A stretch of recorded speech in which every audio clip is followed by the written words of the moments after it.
Okay, we're live. We'll do quickly Tefillah Nichnas the Beis HaMedrash. רצון לפניך אדוני אלוהינו ולאבותינו שלח שם דבריך וישמחו בחבריי ולהגיד על תורתם ולתמת הרוב ולעשות מותר ומותר אסור. לא יכשלו חבריי בדבר הלכה ואשמח בהם כי אדוני ייתן חוכמה מפיו דעת ותבונה הגעה לעיני והביט הנפלאות מתורתך. Okay, so we're reading from the Yerushalmi and Sanhedrin in Perek Gimel, Halacha Chaf.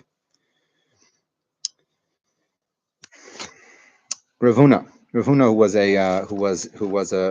a well-established dayan in Bavel, so he had a certain custom. Kad Shammai.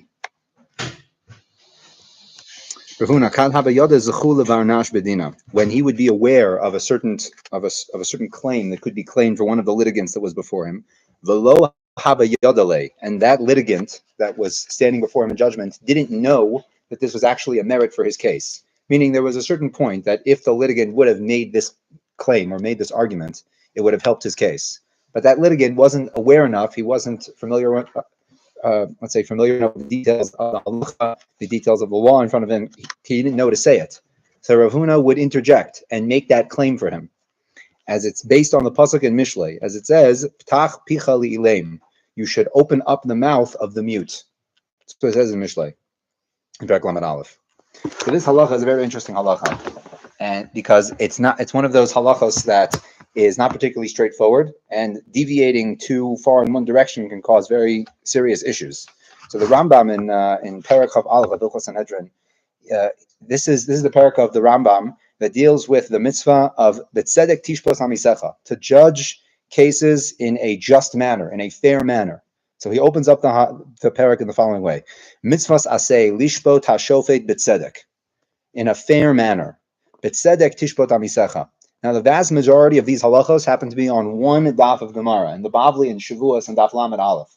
It's just a running list of all the different ways that a dayan can skew the process of the law, of the mishpat rather, and not to do that.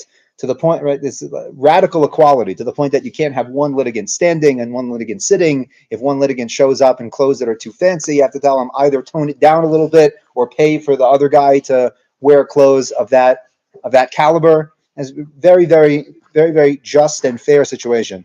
He gives an example where there was a teacher that came to his student and said, I have a case before the dayan, and unfortunately I don't have witnesses. I don't want you to come and give false testimony. Just come and stand with me to pretend as if you're my witness, so it'll scare the other guy to confess. That you're not even allowed to do, because it's warping the process of the judgment in your favor. So it's really, really radical. Right? This is what the pasuk calls in Sefer Shemos, right? Ahavas ha'emes. That you have to choose judges who are in love with truth to the point where there's nothing that can possibly skew the case.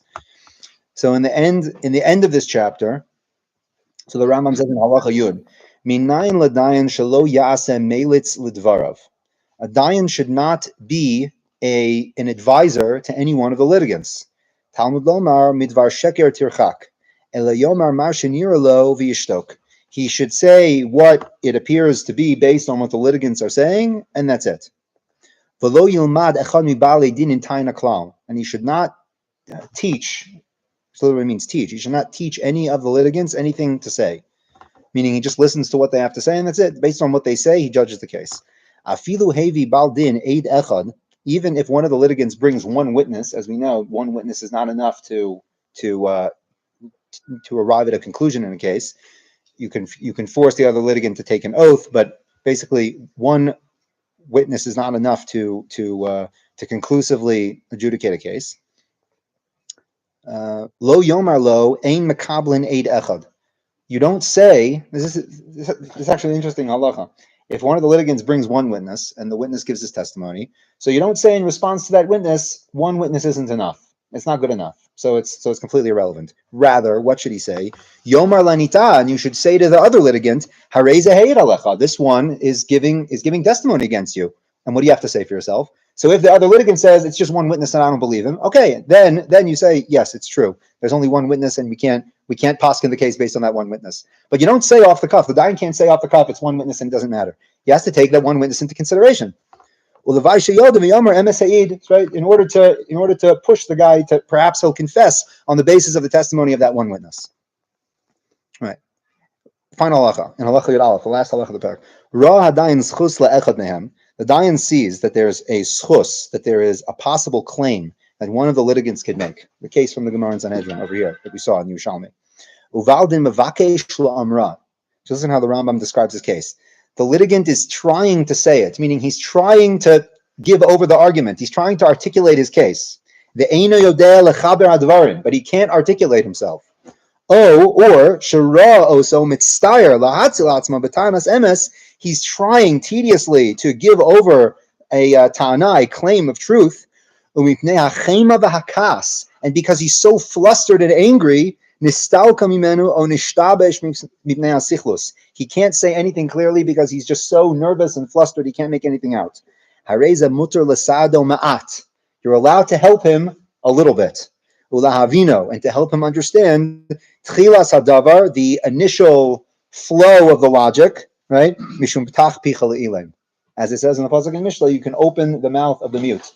So this very blunt line that we see in the Gemara in Sanhedrin, that when Rav Huna saw a possible claim, he would just say it because says the Rambam, it's not so simple. It's talking about a case where you see the guy, he's trying to express himself, he can't quite make it out, but he's so flustered or he's confused, he can't quite say it. You can help him ma'at a little bit to get him flowing, so to speak.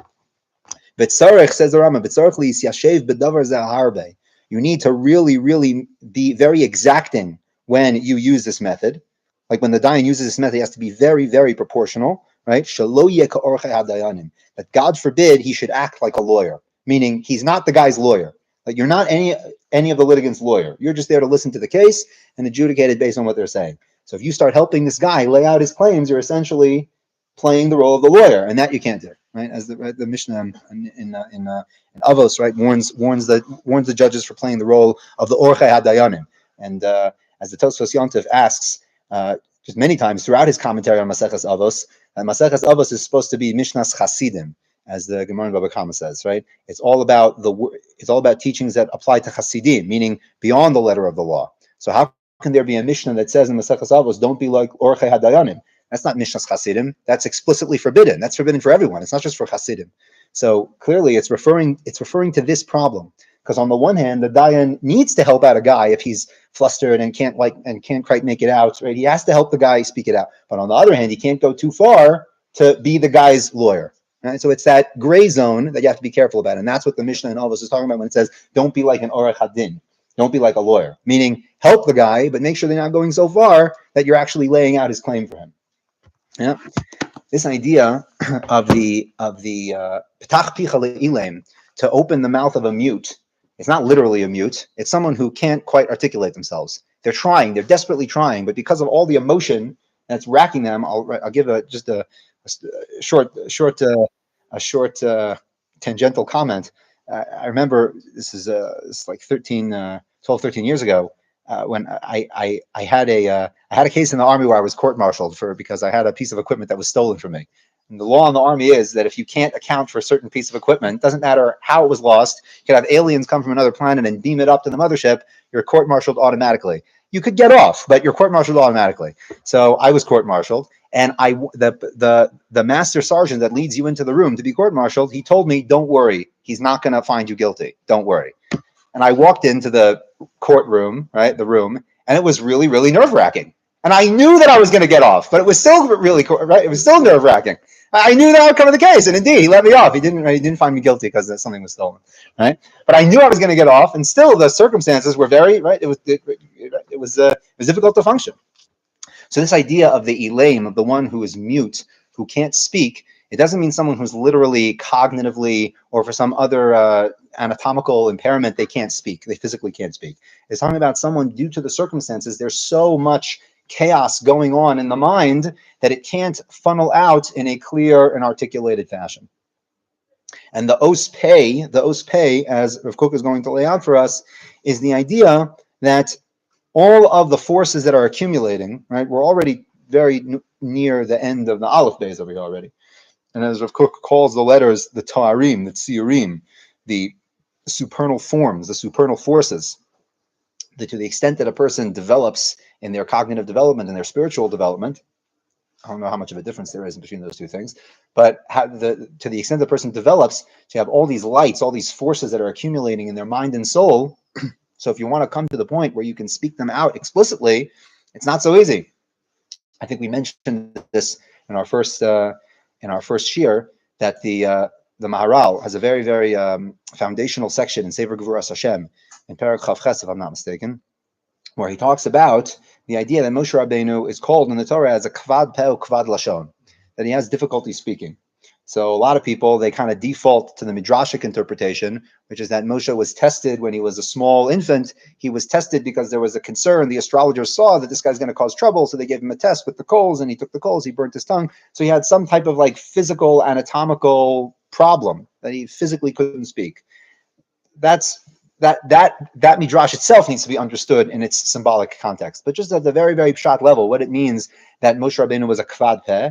Interestingly enough, the other chacham to give this exact interpretation was the Ralbag, Rav Levi ben Gershom, who was a grandson of the Ramban, who was the ultra rationalist. Right, made the Rambam look like an ecstatic mystic. Right, and ironically, one of the introductions to the book Gevuras Hashem of the Maharal, he has 3 introductions to the book Gevuras Hashem.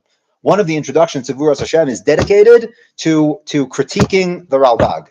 That's the point of this introduction, to critique the Ralbag and specifically his understanding of the supernatural. It's a very interesting discussion. Anyway, the Ralbag ironically gives this very interpretation in his commentary on Sefer Shemos. And what is this idea? That Moshe Rabbeinu lived in a world that you can't talk about those things. You can't talk. It's just not possible to articulate the things that you experience in that world. Yeah, it's just the experiences are so powerful and overwhelming. You have no hope of putting them into compartmentalized words. So when Moshe says to God, "Listen, kvad peh, kvad lashonani," that I'm hard of speech, it's very difficult for me to speak. He's not saying because I'm not a good orator or I have a speech impediment. It's saying that I am not I am not the guy to describe things. I'm not the guy to articulate things. I'm just not the guy. To which God responds and says, "Yeah, Aaron is good at that. Aaron is very good at that, and that's in fact the role of the Kohen, which is a different topic altogether. But the idea that Moshe Rabbeinu is kvad peh, it means that the intensity of the internal experience of this, like already in Osnun a few weeks ago, we already talked about this mashal of like this sea, this ocean, this oceanic coalescing of forces that are developing within the soul, and they need to be funneled out. Right? It's like trying to drip the ocean through a small funnel. That's like the experience of speech. So someone who has a very intense inner experience, to try to express those things is an avoda in and of itself, right? And indeed, there are chachamim that say this, that the miracle of Mount Sinai was not just the fact that the Jewish people received the Torah, but it was the fact that Moshe Rabbeinu was able to articulate the Torah. That was the additional miracle, like the secret miracle, that Moshe Rabbeinu, who can't speak very well, was given the ability to describe, at least to a certain extent, what it is that he saw on the mountain. That was the other miracle. So the peh is this force of articulation of things that are so lofty and supernal, and perhaps even chaotic, that in and of themselves they can't be expressed. So with that introduction, we'll read the words of the Rav. So it says Rav Kook, mitmaleh haruach malo otzaro. The spirit is being filled with its full storehouse. Mitkansim atarim hamitoarim, and all of the lofty forms are coming into their shape and formation. Hatzirim b'chol seifehem, with all of their consequences or say branching out. Hamon hamauyarim leplugoteim, with all their separations and distinctions. Hapratiyut kula b'chol oshra, and all the individuality with all of its richness. That's an explicit reference, by the way, to Ot Nun, where we talked about the idea of the pratiyut being able to have the flow within the generality. Hapratiyut b'chol oshra. Hashitfiyut hakolelet b'hamon geona. That's also kind of Os Nun language. the shitfiyut, the flowing, which is the result of everything coalescing together. Ha'oram of heket v'ha'ayin sokeret, a reference to the last letter, the ayin. The ayin sokeret means that the intellect has been honed enough that it's able to take in an exact accounting of everything that it experiences. That's the ayin, the os ayin, right? The actual I and also the os ayin. Haneshama malea oz, the soul is now filled with strength. Ruach kabir u'mayonotea mitgabrim, its inner well springs begin to strengthen, right? The mayan is something that flows outward. And what's the flowing outward? The speech. The speech now wants to flow outward. Azba hapeh the ma'amad hishtalmuto. That's when the peh, the mouth, comes to its fulfillment. Hamavateh lokeach et mikomo, the enunciator, the expressor, now takes its place. Vahamiluliyut, the miluli is the literal. The literal now comes mitchila liot mekashkeshet b'tzliluteha, to ring its bells, literally to make it sound. Hapeh b'mifta tazkirat hapeh medaber. The letter peh is there is the word peh, right? It's the word mouth. Peh. Hamachil et otsar haniv, which contains within it the rich storehouses of the niv. Like in modern Hebrew, niv is the word for dialect, meaning it's a form of speech. That's where the word navi comes from. Right? The word navi means someone who articulates. He can articulate. Et hasafa l'chol ashra ve'otzrotea machminea. All of its secret storehouses. Shehem mitadrim, that become very lofty, very beautiful. Mitgabrim umitkalbim. Umitpalgim. Bahamon rabba la'artzot uleleumim. La'artzot uleleumim. Interesting. Bahamon rabba, in their mighty vastness, they're able to separate into lands and to nations. Not exactly sure what that's referring to be honest, but and we'll see with the progression. It'll make sense. Le'olamim u'lemedorotehem, into all separate worlds and to their different compartments. Gvurat hasefer shel hayud. So now Rav Kook is going to discuss the actual form of the letter pei. Pei is actually a quite complex letter. If you look, by the way, at the negative space in ot pei, I'm sure all of your versions have a space there. It's part of the Masorah of ot pei, at least in one stream of the Masorah of how to write this letter. There's actually a secret letter contained in the pei, and that secret letter is the bet. Right, a bet is formed in the negative space of the pei. So not only is the letter itself made of several letters, but there's also a letter formed in the negative space of the letter. So let's see all the different letters that are used in order to form the pei. So first of all, there's the upside down yud. That's the first part that Rav Kook is going to address. The upside down yud, which is the center part of the letter. That's the first one. Then you have kind of like a pseudo base at the top, and then at the base is the form of a chaf. So he says, Gvurat hasefer shel hayud, atzura hi betoch koach hakibul haruchani shel habet, is then contained within the power of receiving, which is the letter bet. V'koach hamif'al ha'ma'asi shel hakaf, which is furthermore contained within the mif'al ha'ma'asi, the practical and logistical capacity of the kaf. Going back to os kaf, we talked about how kaf is when the ability to have a measured and balanced response comes into being. Kaf, like the kaf ma'oznayim, like the letters of the scale, like the sides of the scale that allow for balanced and measured action. So we have a yud, a bet, and a kaf, all contained within this one letter. Shenatnu shnehem mahudam ala yesod harashi shel hatmuna hapeit. All of them come to create the form of the letter pei. And the kaf is the yesod. It's the foundation of the letter pei, like the bottom part of the letter pei. Through the vessels of the ideals, the itzirat hamifal, and formulating action, meaning formulating action in the realm of thought. Motzi harayon hamispari et kochotav hamerubim. The rayon, the ideal within the numbers, is able to express its power. What does that mean, the power of ideal within numbers? So we go all the way back to Os Yud, our discussion in Os Yud. Yud, the number 10, represents the Mispar Klali. It's no longer disparate individuals from Os Aleph through Os Tet. So there was no awareness. We talked about the idea of Olam HaTohu at some point. I forget which Os we introduced this idea. the Olam HaTohu versus the Olam HaTikun. This is an idea that's introduced to us primarily in the Torah HaArizal, although there are references to this in earlier sources. The difference between Olam HaTohu and Olam HaTikun, the same aspects are found in both worlds. The difference between Olam HaTohu and Olam HaTikun is that all the aspects in Olam HaTohu are completely unaware of the existence of the other aspects. That's why another name for the Olam HaTohu is the Olam HaNikudim, like we find the description of Yaakov Avinu's sheep when he was about to leave Haran, right? The Akudim v'Nikudim, the speckled, right? So it's a world of random dots. It's like the dots are not unified by anything.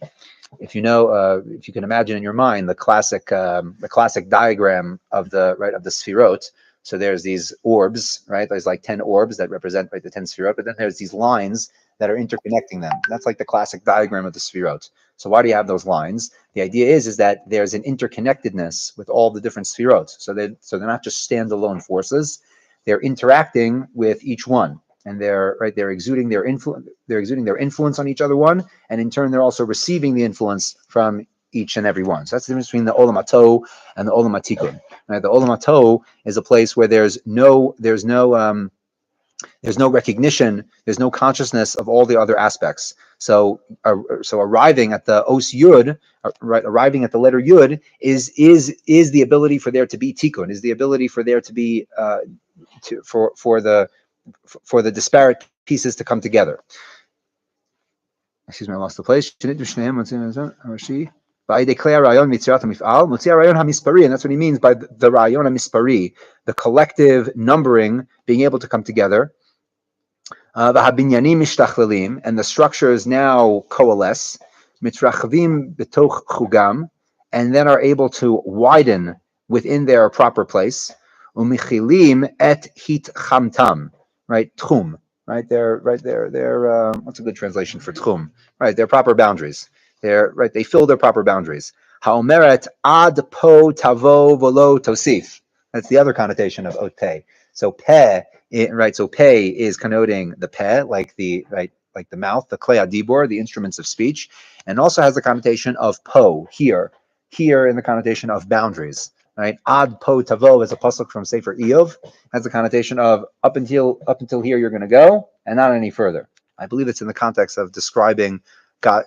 Right, it is, because it's in Perek Mem Tes. It's describing God's creation of the world and saying that God made some chol gvul hayam, that God made the sand the border of the sea. Right, ad po tavo. You can only come up to the ear, meaning the waters can only come up to the ear and can't go beyond that. Yeah. So it's the idea of this boundary that can't be broken. So just off the cuff, before we read some excerpts from the Perush over here, because I found the Perush very, very helpful in this particular letter. Before we jump into that, just the first thing that came to mind was that the ability to articulate it's almost like there's like an irony that takes place, because on the one hand we're trying to give expression to this very rich and abundant, almost chaotic formulation of forces that are filling the mind and the soul, but on the other hand, the klei hadibor, the instruments of speech, meaning the physical instruments of speech, need to be very, very exacting in order to be able to work. Right, the klei hadibor, right, it's so subtle. It's the point that speech is one of the subconscious acts of the body, where conscious thought and subconscious thought kind of mix together. Like, you're not consciously thinking where you're putting your tongue on the teeth in order to enunciate that particular sound. If you thought at that level of detail, you wouldn't be able to say anything. Right? There's a lot of subconscious actions going on because of the level of detail. Yeah. So the ad po, right, until here, this very, very exacting gvul-like force is something that's necessary for articulation to happen. So,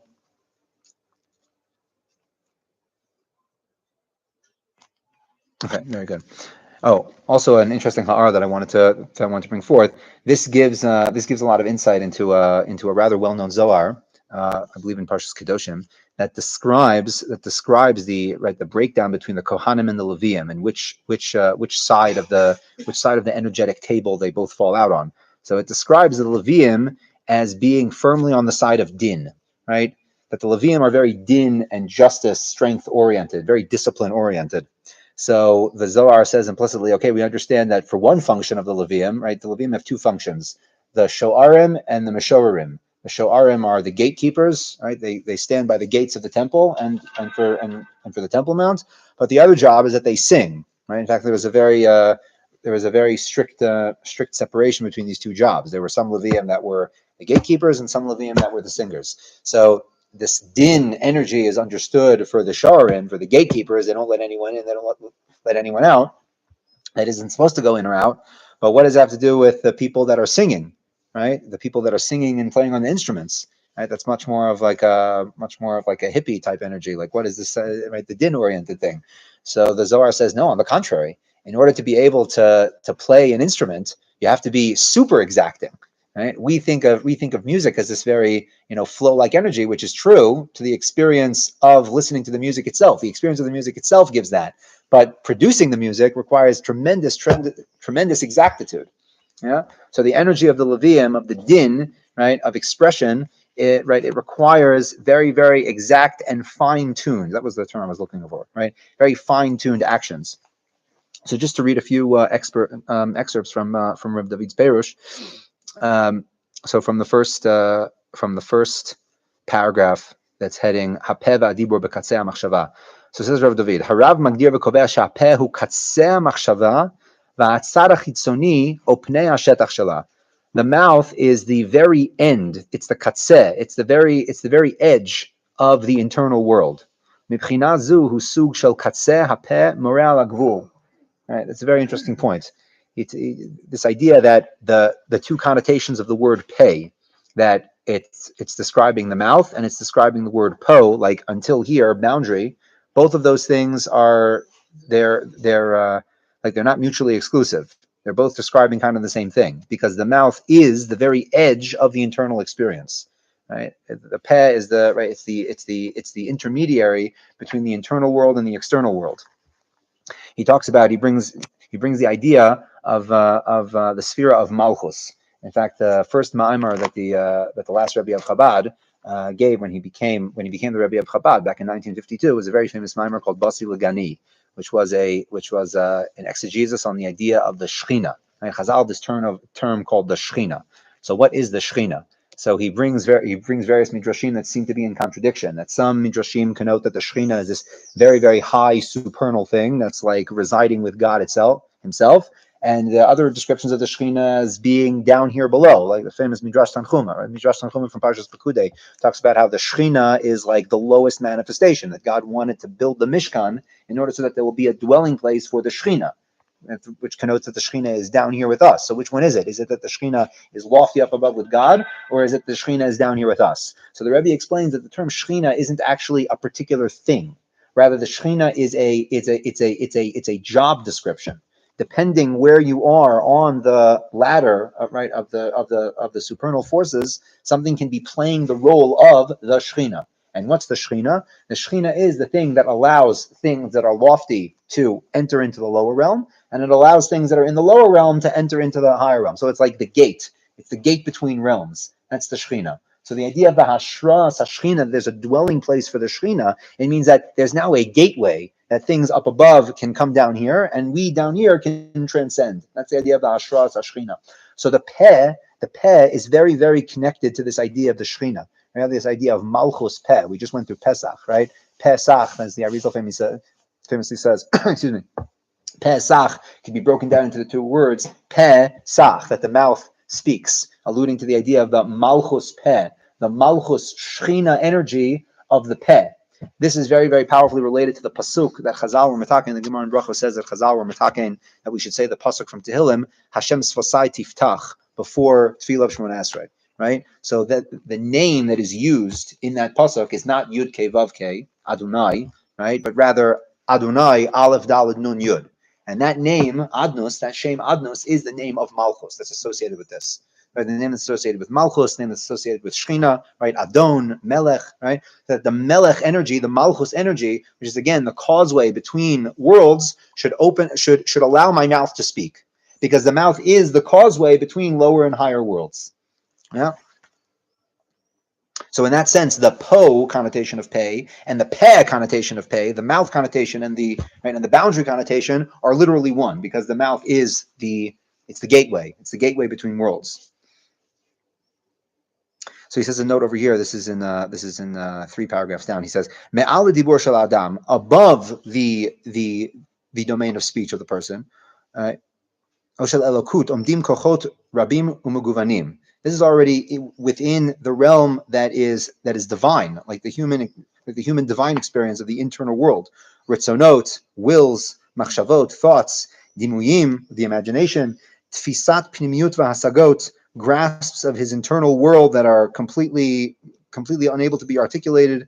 Zel ha'otsar. This is what Rav Kook refers to when he says the otsar, the storehouse of all these energies that they're desperately waiting to express themselves. It's like the first line that we read from Rav Kook. It's like this overflow of water that's it's beating against the door that wants to be let out, and the peh needs to give them it's the exact, it's like the safety valve, so to speak. Right, it's keeping the forces back on the one end, but on the other end it's allowing a measured expression to take place as well. I'm skipping to the next paragraph that says pay at the beginning. Pay aleph and pay hey. Kasher mevatim et hapeh im aleph hapeh nishmat segura v'zem ramez al bechinat hagvul shel hapeh. So that's the 2 possible spellings of the letter pay. As we've discussed in previous letters, every letter in Lashon HaKodesh has a name, and that name means something. And like many names, there's multiple ways of spelling the name. So we have pay could be spelled pay hey, and pay could be spelled pay aleph. So the pay aleph way of spelling the letter pay is the one that connotes the gvul, right? The measured boundary aspect of the pay. And the pay hey way spelling of the letter pay is the one that connotes the peh, the mouth, the thing that articulates and speaks. He brings also at the end a section from the Pardes Rimonim of the Ramak, as we've learned in other shiurim. The Pardes Rimonim, specifically Shar Chav Zayin of the Pardes Rimonim, is a very important source for Rav Kook, and he brings the following quote: "Hamalchus nikreis pei." The sphere of Malchus is called by the letter pei. Ki hu makom haknisa v'hashar l'chol hatzilut, because it is the gateway for all of the supernal forces in the world of Atzilut. He makes a final comment about the yud, about the inside yud of the letter pei. Ha'od yud mevatet hamispar eser shuhu klali. We've talked about this before, about 5 minutes ago. We said that the yud is the first letter that is klali. It's now a general number, right? It's no longer in the singles column. It's now in the tens column, connoting this idea of specific points being able to coalesce into a structure. They're no longer disparate and disconnected from each other, but it's giving now the ability for things to work in tandem. Gadush be'echut pnimiut, which now gives expression to the quality of things coming together, meaning the things are more than the sum of their parts. That's what the connotates. V'rav potential, which makes their potential greater. Hu meramez al achdut shel haribuy ha'me'aveh mechsan. Which is alluding to the unification of the multitude, which allows the storehouses of the individual parts to express more. Right? It's like, what's the difference in between a car and a scrap pile of metal? At the material level, there's no difference at all. The material level, it's the same exact thing. The thing that makes the difference between a pile of scrap metal and a car is that the pieces are arranged in a very specific way. Right? So that arrangement is an additional aspect. It's an additional aspect, and that aspect is called Yud Eser Klali. A final note on the kaf. We seem to be coming back to the kaf a lot because the kaf seems to be a foundational form for many letters. So the kaf seems to be a re-emerging theme. Ha'ot kaf shebapeh, the form of the kaf which is found within the pei, specifically the bottom part of the pei. Meramez al inyan pu'ulat hakapayim. It is alluding to the primary function of the kaf, which, as we said before, alludes to the kaf ma'oznayim, the scale. Klomar al hayecholet lemamesh dvarim, the ability to what's lemamesh, to concretize something. V'hashiluv shel shneihem, and the connecting or the integration of the two letters, the bet and the kaf, the peh, hu shiluv shel yecholet ha'achala im yecholet ha'peula. Very interesting. He says that the bays and the pay coming together is, on the one hand, the kaf, which is the balance that's required to actualize something, and the bays, which is very, very passive. It's the ability to just receive, as we talked before. Right? In the second letter, beit means house, and house means the ability to receive. So bet is a very passive letter. It's just receiving. It's just making a house so that things can exist within it. So it has the passivity of the bet that allows the reception, and it has the power of the kaf, which is much more action-oriented. It's the balance that allows things to take place in an actualized, concretized form. Huh? It's the inside bet. Yes, right. It's formed by the negative space of the bet. So just to sum up this, I found this to be very, very abstract, but it's more abstract than other letters. And I think to sum up, the lesson that he's giving over here with the pay is that the ability to articulate is particularly difficult when a person becomes more and more we can say it like this: to the extent that a person becomes more conscious of the inner experience, it becomes more difficult to speak. So learning about the letters is learning about these forces that emerge from the human consciousness, right, in the recesses of the soul. That's what we're learning about. So to the extent that a person becomes more and more conscious of these things, the harder it is to speak. So the peh is, right, the koach hapeh, the musar of the letter peh, is being able to have the balance necessary and the exactitude necessary to be able to express things in a measured way so that you won't be an elam. You won't be so flustered and so overwhelmed that you won't be able to say anything. That's the ptach picha le'ilam. Open the mouth of the one who can't speak.